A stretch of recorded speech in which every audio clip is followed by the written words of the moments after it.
δεν πρέπει να χαρίσουμε την ψήφο μας, διότι δεν είναι επιλογή τιμωρίας του πολιτικού συστήματος. Η ψήφος, η στήριξη στην εγκληματική, χιτλερική οργάνωση της Χρυσής Αυγής.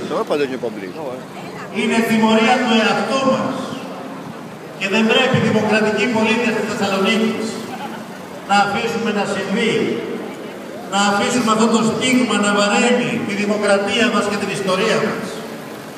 Η Χρυσή Αυγή δεν είναι μια δύναμη ενάντια στο σύστημα.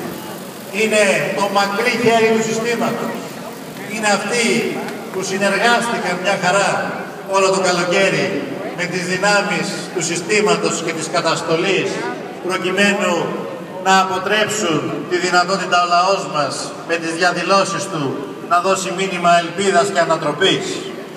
Είναι αυτοί που θέλουν να φέρουν τη σβάστηκα μέσα στο κοινοβούλιο.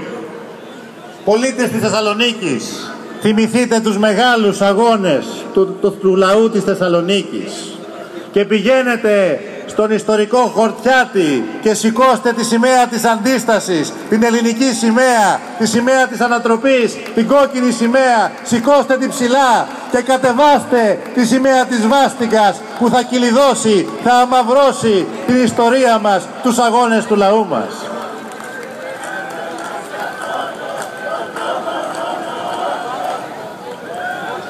Πολίτες της Θεσσαλονίκης, ο κύριος Σαμαράς και ο κύριος Βενιζέλος έχουν υπογράψει και έχουν δεσμευτεί